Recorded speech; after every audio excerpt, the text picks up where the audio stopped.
RCR presenta Aquí se habla libertad con Pedro Uruchurtu.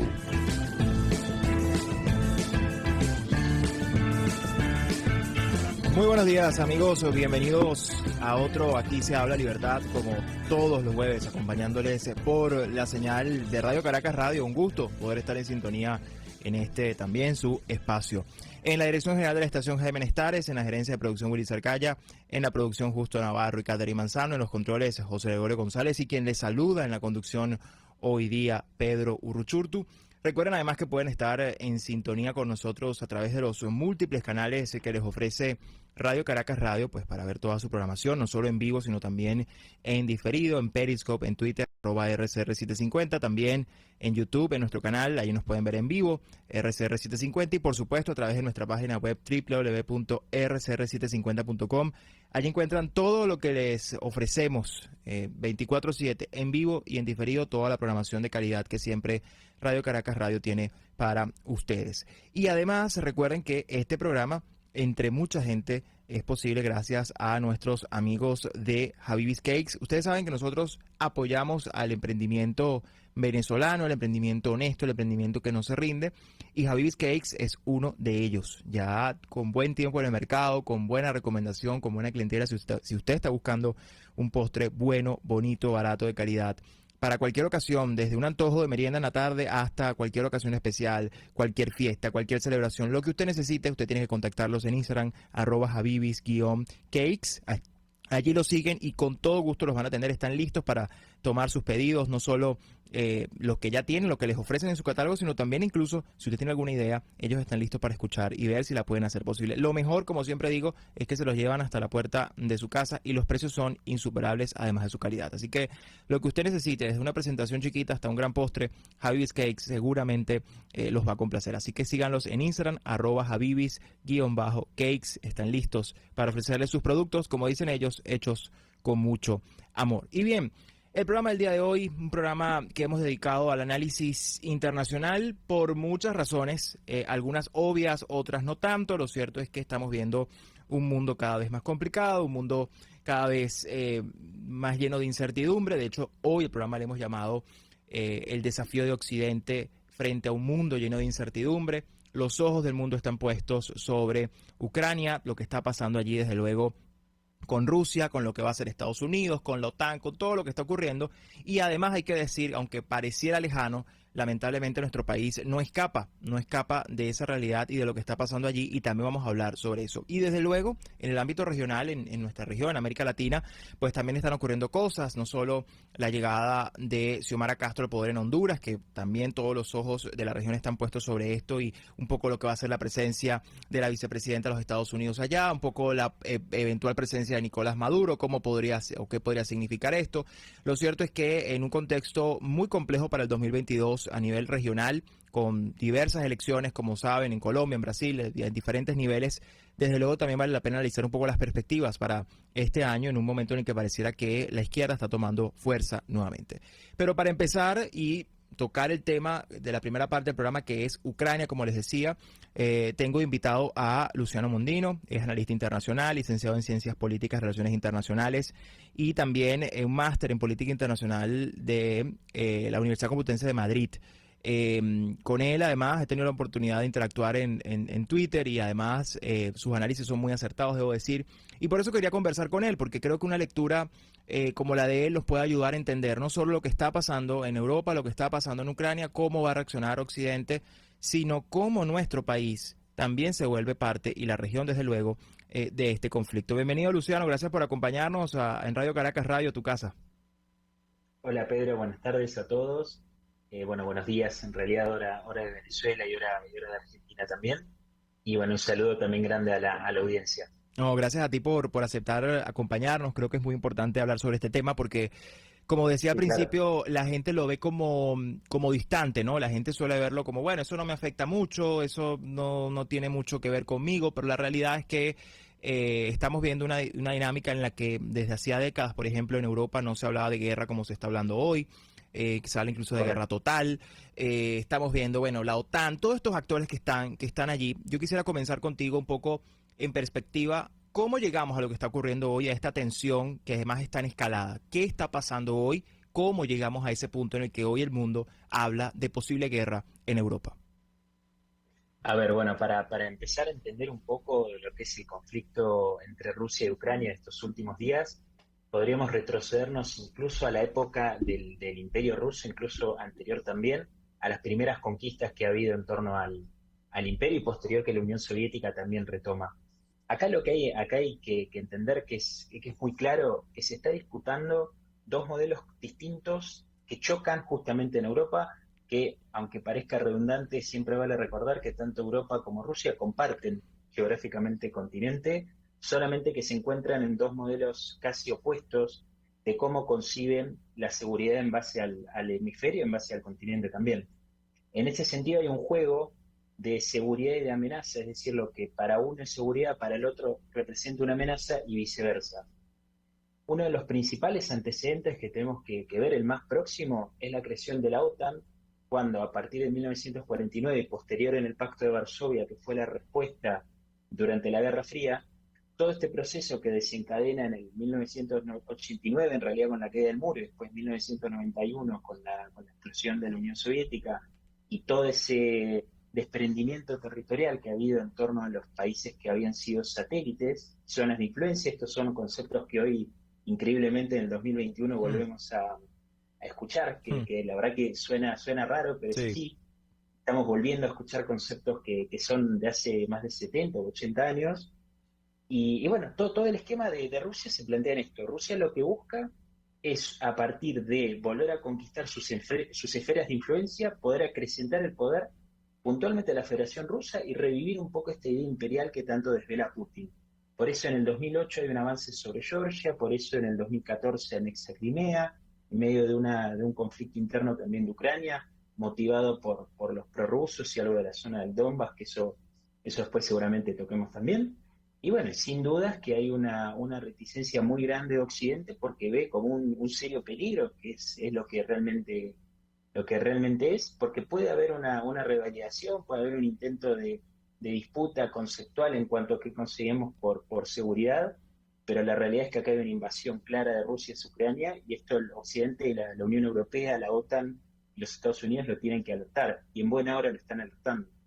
Sí, fíjate tú, lo que mencionas muy claro, los orígenes, ahí pareciera que hay una naturaleza pues expansionista, es natural digamos, los orígenes Claramente. de Rusia, y tú bien lo decías. Obviamente el tema de la OTAN es como lo que está en la palestra, tanto también porque veíamos, por ejemplo, Correcto. las intenciones de Ucrania de sumarse a la Unión Europea a partir del 2024, de ser parte de la OTAN también. Es decir, también, digamos, Rusia Correcto. acelera un poco su acción en función de lo que considera ha sido una actuación en su contra por parte de Estados Unidos, que es quien está influenciando a Ucrania pues para que haga esto y para que se convierta pues en un foco, digamos, anti-Putin en esa zona, digamos. Y es todo lo que estamos viendo, ¿no? Ahora, mi pregunta en función de lo que tú comentabas y este análisis Uh-huh. es, ¿realmente Rusia está en la posibilidad de avanzar tanto como creemos que, o como está mostrando? Es decir, ¿esta amenaza que se está viendo es realmente posible de implementar, o crees que al final la diplomacia se va a terminar imponiendo?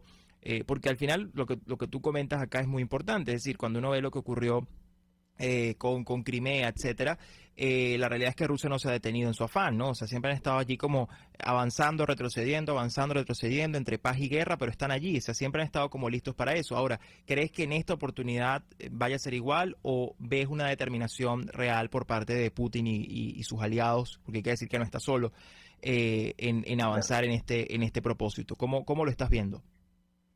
Mira, ahí yo creo que separaría o dividiría en dos o tres puntos que creo que son centrales. Ujú. Primero, definir qué es la OTAN y entender la naturaleza, que eso a veces también pasa Correcto. por alto y es importante coincidir Ujú. y poder avanzar en esto porque pone un poco, digamos, las cosas en su lugar desde la teoría y desde el concepto.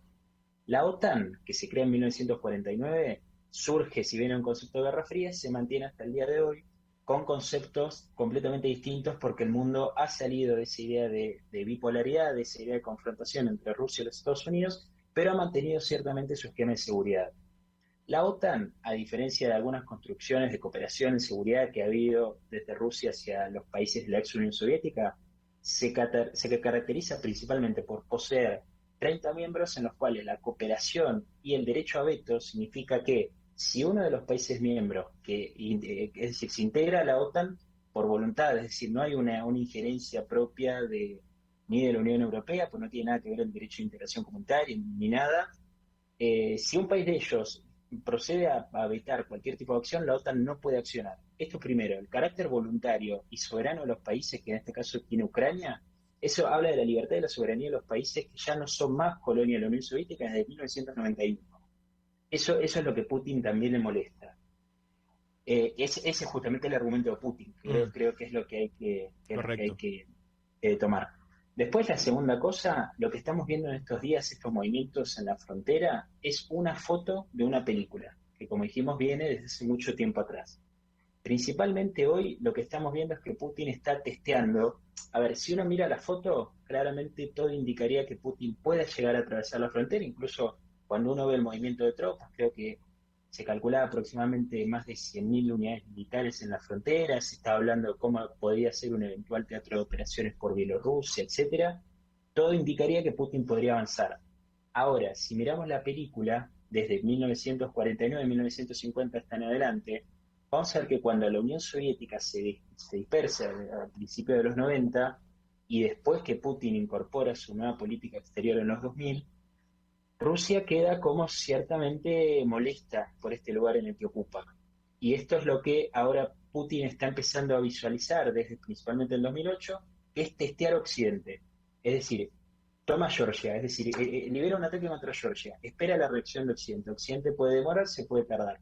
Putin a todas las acciones que ha cometido en el 2008, 2014 y que ha cometido ahora, porque el conflicto de Ucrania viene desde el 2014, no es algo nuevo. Así es. De hecho, hay toda esta cuestión de la repercusión mediática que tiene Ucrania es casi la vida cotidiana para los ucranianos, lamentablemente.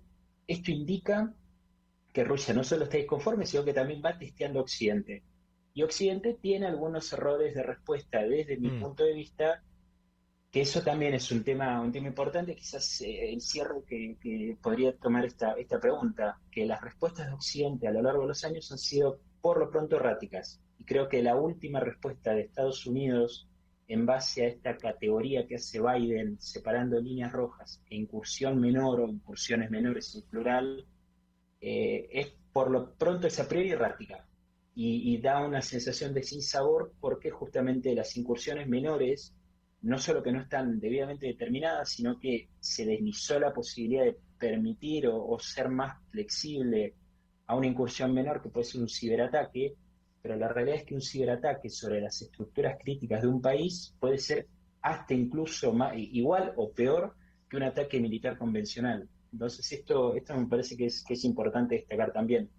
Creo que Putin va a avanzar, pero creo que si tomamos la película está mostrando más un testeo a Occidente y una especie de chantaje para, conseguir obviamente sus objetivos. Totalmente. De hecho, hacia allá quería ir con la siguiente pregunta. Ya tú más o menos la introdujiste en tu análisis, que coincido completamente. Rusia al final, Putin en este caso, lo que hace es provocar a Occidente un poco para medir respuesta, para medir capacidad de respuesta, para saber qué tanto están dispuestos a hacer. Y pareciera, de hecho es algo también como que he leído por allí, yo no sé qué lectura tú le das a eso, pero alguna gente incluso lo compara, por ejemplo, con lo que son las administraciones en los Estados Unidos. Es decir, cuando uno revisa 2008, 2014, que era la era Obama en la Casa Blanca, pues uno podría encontrar que ocurre esto, y ahora con una nueva administración demócrata en la Casa Blanca vuelve a ocurrir esto, cosa que no ocurría en la administración de Donald Trump, entre otras cosas porque algunos sostienen que Donald Trump en sí mismo era una amenaza creíble, es decir, él mismo por su capacidad y su manera de ser podría significar una amenaza en su propio proceder hacia, digamos, cualquier conflicto, pero también porque, ahí está toda esta vinculación de su amistad eventual con su relación con Rusia, con Putin, etcétera. Pero por un lado pareciera que las administraciones demócratas, al menos en los últimos años, las últimas décadas, coinciden estos elementos y estas acciones o situaciones por parte de países como Rusia de vincularse y de tentar a Occidente en administraciones demócratas, probablemente por el proceder que han tenido en los últimos años. Eso por un lado. Lo otro, pareciera que también la respuesta de la comunidad internacional, claro, la comunidad internacional también hay que entender que no solamente es la democrática, la comunidad internacional son también los países autoritarios, son los regímenes criminales como el venezolano, o sea, eso está allí, eso confluyen todos, pero ciertamente pareciera que Occidente como cuerpo, como colectivo, no tiene capacidad de respuesta rápida.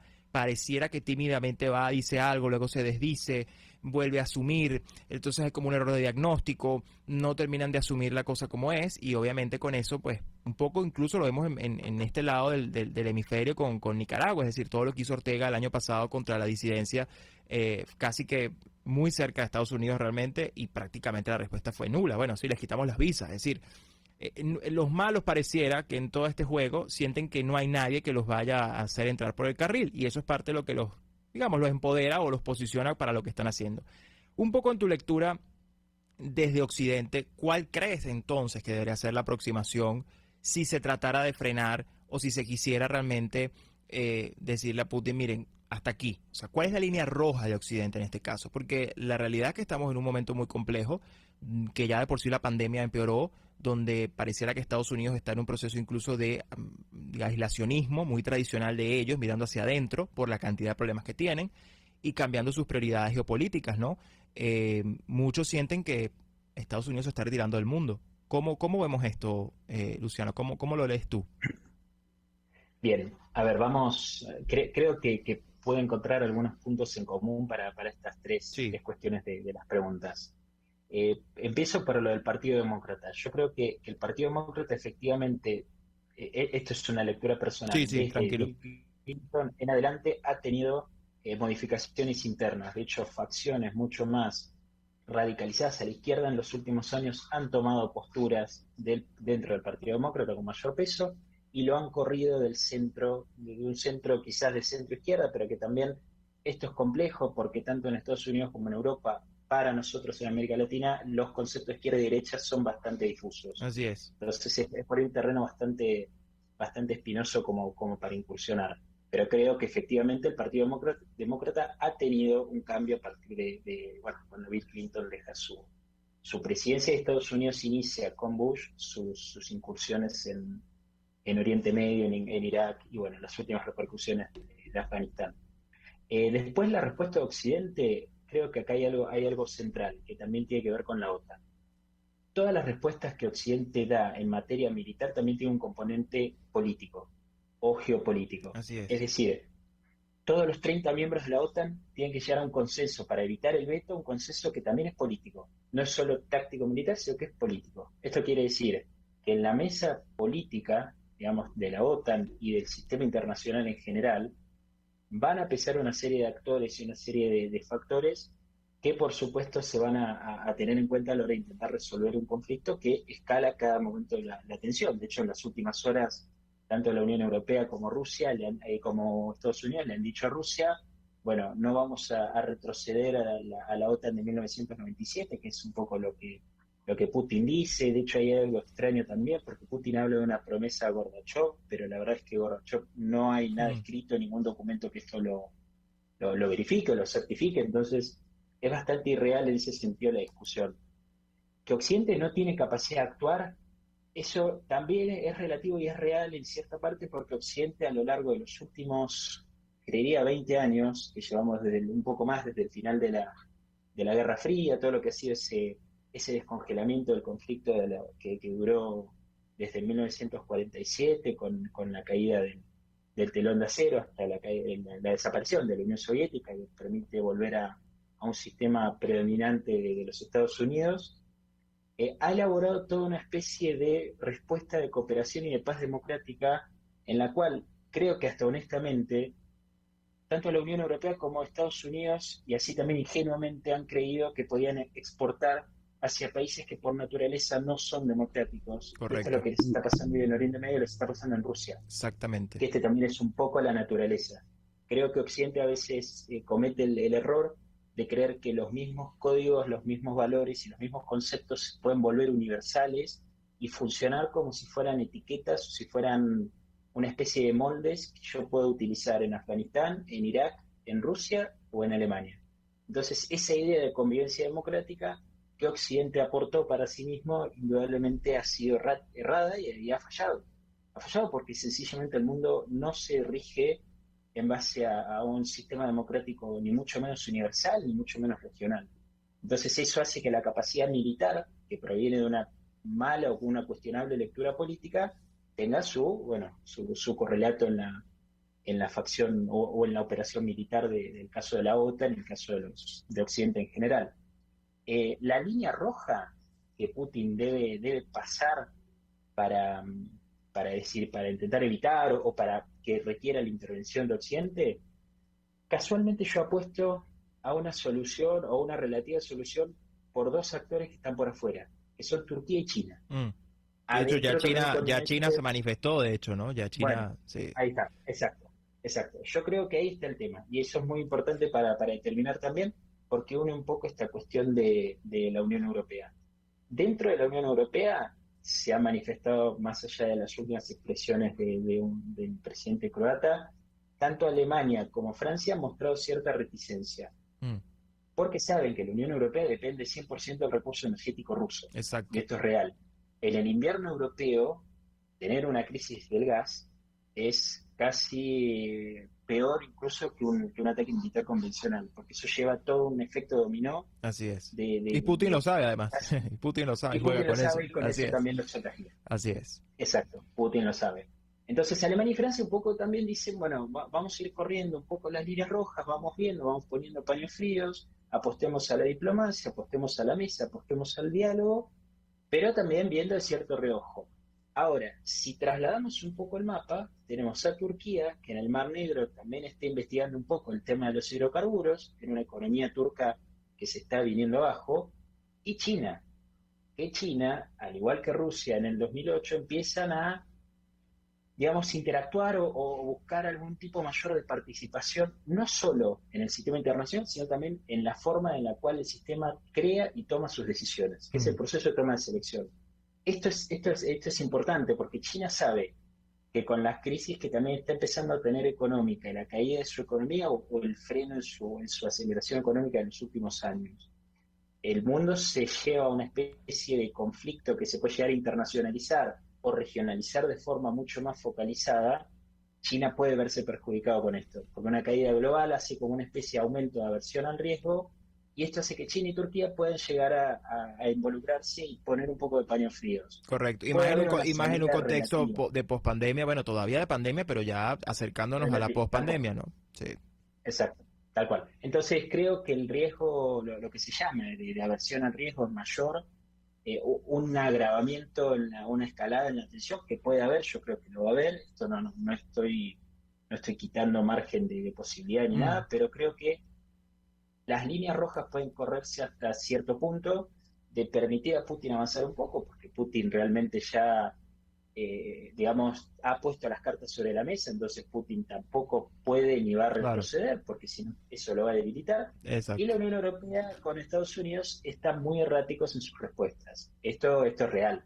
Esto es real, como vienen siendo erráticos en los últimos años. Bueno, tan errático que veíamos que Estados Unidos, por un lado, siguiendo protocolos normales, digamos, de evacuación, recomendó y ordenó todas las familias y personal no esencial, mientras que la Unión Europea les llamó alarmistas, ¿no? Cuando, obviamente, por un lado, Europa hablaba de alarmismo, pero Estados Unidos, obviamente, con la imagen de Benghazi, pues lo tiene bastante claro, no repetir errores, ¿no? Entonces, ahí uno ve incluso la descoordinación que existe hasta en cosas como tan elementales como la propia defensa. Además, no te olvides que Estados Unidos viene de agosto del año pasado, Correcto. Una salida de Afganistán que fue, por lo pronto, dramática. Digamos, para no decir, sí, iba a usar otra palabra, pero sí, digamos dramática, bastante polémica en ese sentido. Sí, no, entonces, definitivamente. Estados Unidos también viene debilitado y esto es real. Es así. Luciano, nos quedan pocos minutos. Ha estado maravillosa esta conversación contigo. De verdad que un análisis muy preciso de lo que está pasando y creo que muy claro para la audiencia. No quiero dejar de preguntar por Rusia y la región, porque obviamente, digamos, mi país se ha convertido, como bien tú sabes, en una especie de territorio de provocación por parte de ciertos actores, incluyendo Rusia, que entiende perfectamente que estar con el régimen de aliado pues le permite molestar a Estados Unidos, por no decir otras cosas, ¿no? Pero digamos molestar y estar acá. Y además con una influencia importante en la región, desde el punto de vista militar, la presencia de militares rusos en Venezuela, que tiene ya tiempo. Es decir, en Venezuela se cocinan cosas, pero también en la región. Y Rusia ha estado creciendo sigilosamente en América Latina. ¿Qué implicaciones tiene esto? Fíjate, por ejemplo, nos decía acá Hugo Duarte, que nos escucha en la audiencia, nos pone aquí en YouTube, que nos pregunta, bueno, ¿por qué de repente Ucrania ha sido más importante para Estados Unidos que Venezuela, ¿no? ¿Cuáles son los intereses que difieren con los de Venezuela? Pero más allá de eso, realmente Rusia en la región, y por qué Estados Unidos debería o no preocuparse por ello, porque pareciera que este es otro de los puntos de honor a la hora de entender la jugada geopolítica, es decir, como bien tú decías, el tema de no solo entender el conflicto in situ donde está ocurriendo, sino también el riesgo de internacionalización e incluso un conflicto tipo proxy, considerando que, bueno, hay muchas zonas en las que Rusia está también haciendo cosas, ¿no? Sí, a ver, este conflicto puntualmente bueno, ahora Ujú. acontece en la frontera ucrania, a mí me gusta considerarlo como un principio de conflicto de alcance mundial. Ok. Explico brevemente por qué. No es necesario que para haya un conflicto de alcance mundial estén todos los países involucrados, todos los países del globo en el campo beligerante luchando entre sí. Es necesario que esté en disputa el poder mundial. Exacto. Y esto es lo que está en juego. En el Imperio Romano estaba en disputa cuando Mm, en la época de Aníbal y el Imperio, estaban en disputa justamente el control del Mediterráneo. Ahora es lo mismo, está en disputa justamente el control del sistema de seguridad y estas ramificaciones que tanto Rusia como China tienen en el caso de América Latina y tienen también en el resto de los países, como de mm, los continentes, como por ejemplo el caso de África.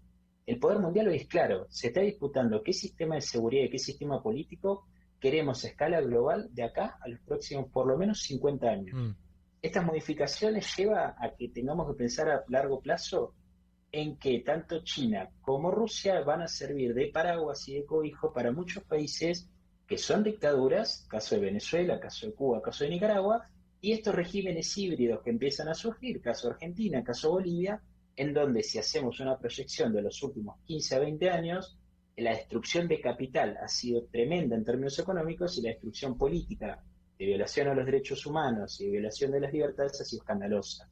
Entonces Rusia y China vienen a ser paraguas de todo este tipo de gobiernos, que sin duda están usando al multilateralismo como relativa excusa para empezar a volver a insertarse en el sistema a sabiendas que cometen crímenes de lesa humanidad, como investiga la Corte Penal Internacional en Venezuela, como los han cometido en Cuba, y la violación a los derechos humanos, que es excesiva y que es obviamente más que repudiable. Pero yo creo que ahí está el escenario claro en donde América Latina se posiciona. Ahora, la cooperación que ha habido de Rusia, que esto ellos le dicen cooperación militar, pero ha sido en realidad, atrás de esa cooperación escrita, ha sido un apoyo explícito a partir de armamentos y carga militar a un gobierno como el de Nicolás Maduro, que se conoce y ha sido se encuentra ahora investigado como garante de la violación a los derechos humanos y los mm. delitos de crímenes de lesa humanidad. Entonces esto Putin lo sabe, igualmente procede. Lo peligroso de esto es que, esto es lo que yo temo y es lo que creo que hay que alertar, es que estos gobiernos pueden empezar a encontrar en Rusia y China la forma de volver a ingresar al sistema internacional, a través de acercamientos con, bueno, cooperativos, comerciales, militares, que uno cuando empieza a investigar encuentra cosas más que interesantes en general, para contrarrestar las sanciones que Occidente pone, porque esto también es muy claro, si Occidente acciona y sanciona a un país porque puede ser garante de grupos criminales o grupos terroristas, como está señalado el caso de Venezuela, en la frontera de Colombia y lo que se conoce, bueno, a ver, esto me parece que es la cuestión clara. Si Occidente los va a penalizar, los va a sancionar, pero después viene Rusia y China y por atrás los vuelve a insertar al sistema, estamos en un problema más que serio. Pero me parece que esto es claro. Creo que todos los países que están hoy apoyando a Rusia merecen el repudio en materia de violación de derechos humanos y de libertades individuales, y que muchos de esos países, incluidos los de América Latina que he nombrado anteriormente, utilizan la excusa del multilateralismo para poder garantizar su impunidad y sus actos delictivos. Así es. Luciano, lamentablemente se nos acabó el tiempo. De verdad te agradezco muchísimo por estos minutos porque fue una muy buena conversación, creo que muy clara, muy aterrizada en el sentido del análisis, creo que muy preciso. Te agradecemos muchísimo por tu precisión y por este análisis. Nos faltó tiempo, tenía varias preguntas más, pero estoy seguro que vamos a seguir conversando porque esto nada más no se acaba hoy. Esto pareciera ser de largo aliento lo que va a pasar en los próximos días en Europa. Y como dices tú, me encanta que lo veas además como la disputa del poder global, porque yo creo que hacia allá apunta esto, a pesar de que se vea como algo tan localizado. Así que te agradezco mucho. Para quienes quieran seguir a Luciano en Twitter y seguir sus análisis, pueden seguirlo en @LucianoMondino_. Allí lo pueden seguir en Twitter y pues allí él también publica mucho de sus análisis y está haciendo seguimiento permanente no solo a este tema, a muchos temas en general de relaciones internacionales y por supuesto muy preciso como siempre. Gracias por acompañarnos, Luciano, y seguro te tendremos pronto por acá. Esta es tu casa. Fue un placer, gracias. Seguro. Gracias y bueno, muchas gracias a la audiencia también por compartir. No, gracias a ti. Bien, amigos, vamos a una pausa y regresamos con más De Aquí se habla libertad. Usted escucha Aquí se habla libertad con Pedro Urruchurtu. Síganos en Twitter en @RCR750, la radio que se ve.